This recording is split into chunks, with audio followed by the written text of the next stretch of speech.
Avant de commencer, veuillez noter que la discrétion du spectateur est fortement recommandée. Aucun contenu présenté ici n'a été exagéré ni sorti de son contexte. Ce sont les déclarations exactes faites par l'équipe du procureur et Cassandra Ventura devant un tribunal fédéral le 13 mai 2025. Certains mots ont été censurés pour se conformer aux directives de YouTube. Ce que vous êtes sur le point d'entendre est une lecture vocale du témoignage de Cassie Ventura dans le procès de Diddy. Source, reporter de salle d'audience chez Inner City Press via le réseau social X. Toutes les personnes sont présumées innocentes jusqu'à preuve du contraire. Ce que vous allez entendre est difficile et à écouter avec prudence. Quel âge avez-vous ? 38 ans, Quel est votre métier ? musicienne et artiste. Combien de temps êtes-vous resté avec Sean ? 10 ans, Aviez-vous des disputes ? oui, Et comment cela se terminait-il ?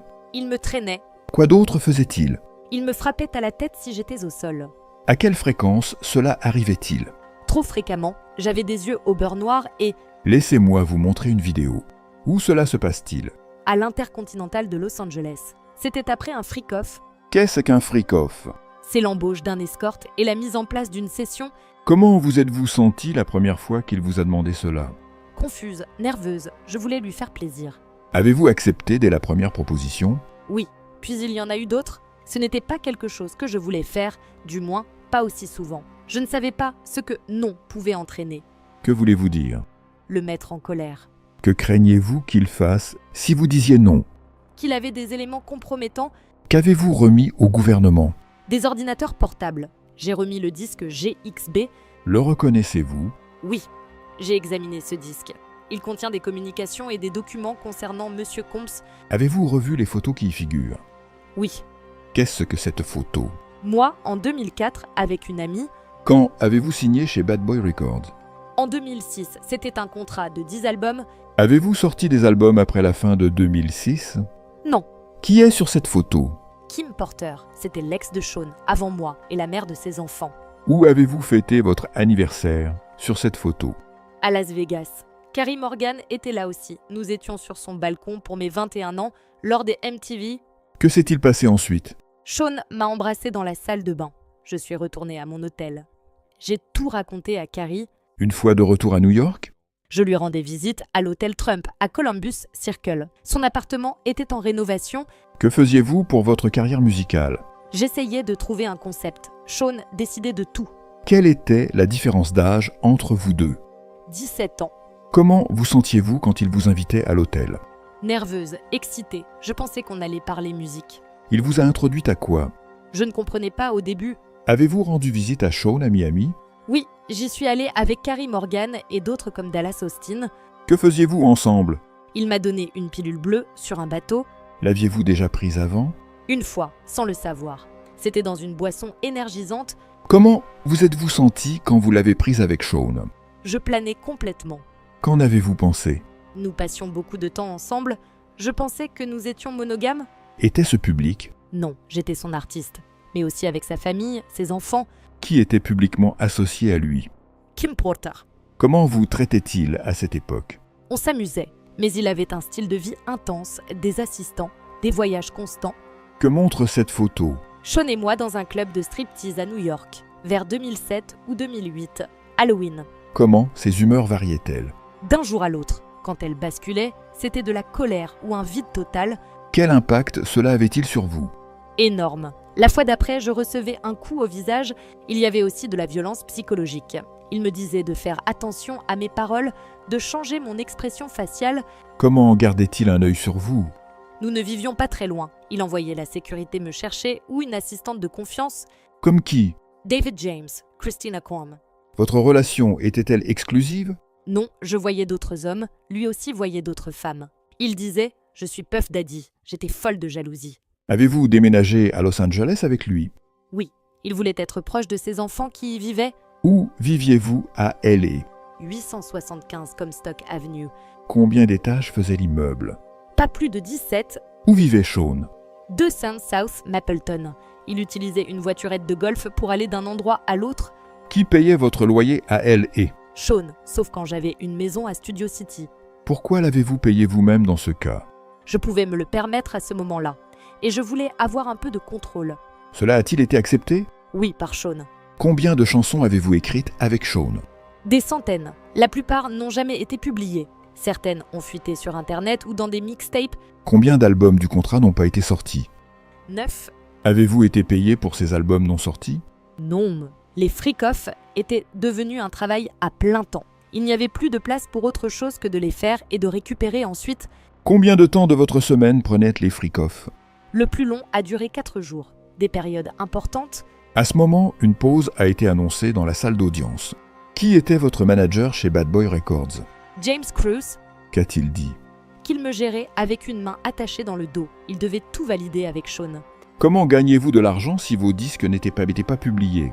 Je faisais des soirées en club, mais seulement quand Sean les approuvait. Quels commentaires faisait-il sur votre apparence? Il disait que j'avais l'air trop mexicaine avec mes cheveux comme ça. Et vos ongles? Il les voulait blancs, avec une French manucure. Ça dépendait des périodes. J'ai rasé ma tête en 2009. Et votre corps? Il me disait de faire du sport, de me préparer pour les freak-off. Comment ressentiez-vous ces commentaires? Ça variait. Que d'autres payaient-il? Des voitures. Il me donnait de l'argent liquide, mais reprenait aussi des choses selon son humeur. Que reprenait-il? Ma confiance en moi. À ce moment-là, l'avocat de la défense a fait une objection. Le juge a demandé au jury d'ignorer la dernière réponse. Qui a pris votre téléphone et votre ordinateur? La sécurité, Combien de temps restait-il en leur possession? aussi longtemps que durait la punition, À quelle fréquence étiez-vous en contact avec le personnel de Sean? tous les jours. Qui sont sur ces photos? Christina Coram et Miss Fletcher. Quel nom utilisiez-vous pour Miss Coram? KKK. Et lui, qui est-ce? Drock. Il faisait partie de la sécurité de Sean À quelle fréquence étiez-vous dans les résidences de Sean? tout le temps. Toutes ces résidences avaient-elles des coffres? Oui. Qui avez-vous vu? Du cash, des bijoux, des caméras, des cassettes vidéo. À New York, L.A., Miami et Alpine, New Jersey. Vous souvenez-vous d'un incident entre Sean et Suge Knight? Oui, nous étions en plein freak-off à Los Angeles. Drock est entré et a dit que Suge était au dîner en bas. Sean a conduit jusque là-bas. Quelle a été votre réaction? J'ai pleuré. Je lui ai dit « Ne fais pas quelque chose de stupide. Vous a-t-on déjà remis une arme? » Oui, nous allions dans un club à Downtown LA. Nous avions pris des champignons, j'étais défoncé. On m'a demandé de mettre l'arme dans mon sac. J'étais paniqué. Qui était présent? Un chauffeur, la sécurité et Sean. Une autre fois, je les ai vus s'habiller, prendre des armes et partir en SUV. Combien de temps sont-ils partis? 30 à 40 minutes. Changeons de sujet. À quel moment de votre relation Sean a-t-il évoqué les freak-off? Dans les 6 à 12 premiers mois. Quel âge aviez-vous? 22 ans. Pourquoi avez-vous accepté d'essayer un freak-off? Bonne question. Je voulais lui faire plaisir. Où s'est passé le premier freak-off? Dans une de ses maisons à Los Angeles et Qui est cette personne? le premier escorte. Je ne connais pas son vrai nom. Je vais l'appeler le premier escorte. Saviez-vous qu'il était payé? Oui, pour danser et pour avoir des relations avec moi. Quelle drogue aviez-vous prise? Ecstasy et alcool avant que les choses commencent. Avez-vous masqué votre apparence?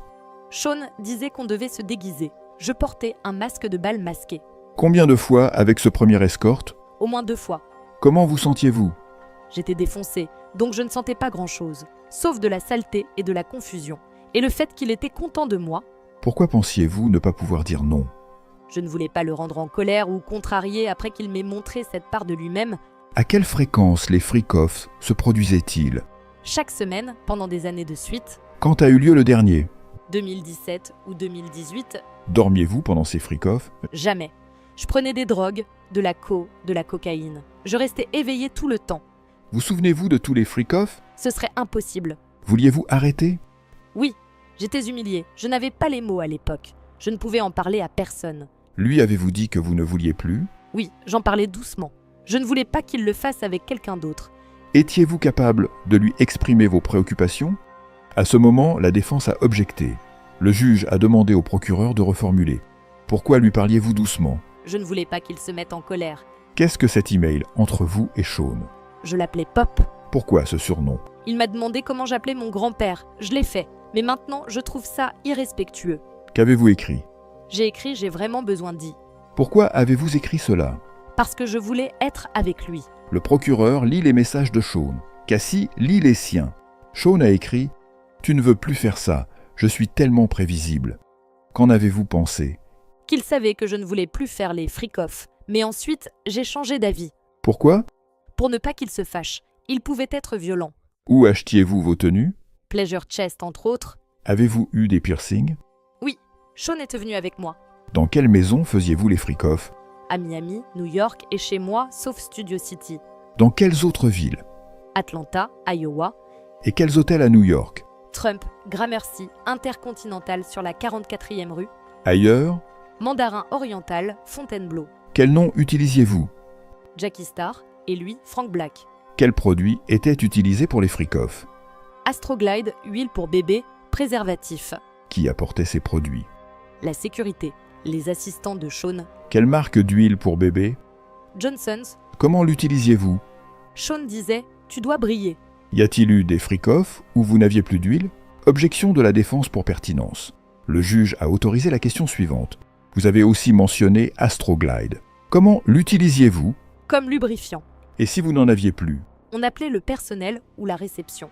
On leur donnait un pourboire. Comment les freak-off étaient-ils éclairés? Au départ, à la bougie.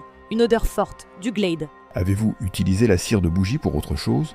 Oui, quelquefois, il la versait sur mon corps. Qui réglait la température de la pièce? Sean.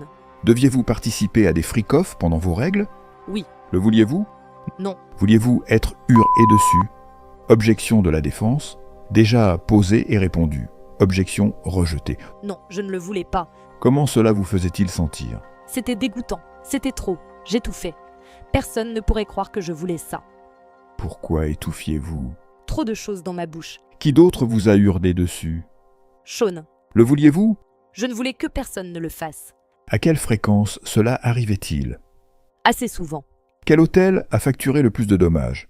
L'Intercontinental à New York. Ils ont dû refaire toute la pièce. Le tarif était absurde. Pourquoi ne disiez-vous pas non? C'était évident que je ne voulais pas être au sol, hurle-termélé dessus par 2 hommes. Où trouviez-vous les escortes au départ? Craigslist. À ce moment, une pause a été observée, puis l'interrogatoire a repris. Dans quelle ville répondiez-vous aux annonces Craigslist? À New York. Avez-vous aussi utilisé Backpage? Oui. Qui vous disait de communiquer avec les escorts? Objection de la défense. Le procureur a reformulé. Avez-vous contacté un escort de votre propre initiative? Non. Avez-vous déjà renvoyé un escorte qui s'était présenté? Oui. Un ne pouvait pas performer, alors Sean l'a renvoyé. Qu'est-ce qu'un escorte sûr? Quelqu'un qui n'est pas un flic et qui ne raconterait pas à tout le monde ce qui s'est passé avec nous. Pourquoi pas un flic? J'ai fini par comprendre que tout ça n'était pas légal. La défense a objecté. Le juge a demandé au jury d'ignorer cette réponse. Comment l'argent liquide arrivait-il? La sécurité, ou parfois Sean lui-même l'apportait. L'escorte, Dave, connaissez-vous son vrai nom? Clayton Howard, Qui est sur cette photo montrée aux témoins? Daniel, Quel service utilisiez-vous? un service de danseur. Reconnaissez-vous Jules? Oui. Dans quelle ville avez-vous eu des freak-off avec Jules? New York, Los Angeles, Vegas. Connaissez-vous son nom de famille? Non. Et lui, qui est-ce? Je le connaissais sous le nom de The Punisher. Preniez-vous toujours des substances pendant les freak-off? Oui. J'avais besoin de me dissocier et de ne plus ressentir aucune émotion. Qui d'autre prenait des drogues? Sean, parfois les escortes aussi. Quelles autres drogues avez-vous utilisées? Kétamine, GHB, champignons hallucinogènes. Je vais lire les messages de Sean, vous lirez les vôtres. Il dit « Quand dois-je prendre la chose ?» Vous répondez « Quand seras-tu là ?» Que vouliez-vous dire? Les drogues. J'avais déjà pris ma dose. Il répond « Je vole ». Que voulait-il dire? Qu'il était défoncé. Pourquoi preniez-vous encore plus de drogue? Pour ne pas être présente dans l'expérience. Pourquoi? Parce que c'était quelque chose que je détestais. Comment réagissiez-vous à l'ecstasy et à la MDA? Ça pouvait me faire vomir. Que disait-il alors? De continuer. Vouliez-vous avoir des relations quand vous aviez envie de vomir? Non. Comment le GHB vous faisait-il sentir? Ivre, étourdi. Mon cœur accélérait. Je n'aimais pas beaucoup ça. Les murs semblaient vivants. Après cette réponse, une pause a été observée, puis l'interrogatoire a repris. Quand les drogues manquaient, comment saviez-vous qui contacter? Sean me disait qui appeler. Pendant la session, comment saviez-vous quand passer à l'étape suivante? Sean décidait. Que se passait-il après que l'escorte ait uriné sur vous? Sean voulait que mon corps soit déplacé dans la pièce suivante. Oui. Où cela se passait-il en général? Dans la chambre suivante. Vouliez-vous le faire? Non. Comment vous sentiez-vous? Comme un objet, très fortement objectifié par des hommes. Est-ce que Sean regardait? Parfois via FaceTime. Certaines sessions étaient-elles enregistrées sur vos appareils? Oui, car ils étaient là. Que faisiez-vous si vous les voyiez sur votre téléphone? Je les supprimais. Pourquoi? C'était dégoûtant. Je ne voulais jamais que quelqu'un voie ça. Est-ce que ces appareils à lui étaient utilisés? Parfois, oui, je lui demandais de supprimer. L'a-t-il fait? Je ne sais pas. Avez-vous déjà quitté un freak-off avant qu'il soit terminé? Oui, à l'Intercontinental de Century City. J'avais une avant-première bientôt et je ne voulais pas tout gâcher. Mais Sean m'a frappé. À quel moment vous a-t-il frappé? Entre 2 sessions, Que s'est-il passé ensuite? je suis allée vers l'ascenseur. Ensuite, il m'a projeté. Qui vous a projeté? Sean, il m'a attrapé par le cou et le col de mon sweat. Le procureur montre alors la vidéo de surveillance du couloir à Cassie. Que faites-vous ici? J'essaye d'utiliser le téléphone de l'hôtel. Et lui, que fait-il? Il prend mon téléphone et mon sac. À ce moment, le juge interrompt et déclare que la séance est levée pour aujourd'hui. Que pensez-vous du témoignage de Cassie jusqu'ici? Dites-le nous dans les commentaires, n'hésitez pas à liker et vous abonner pour soutenir notre travail. Et retrouvez-nous dans notre playlist pour aller encore plus loin.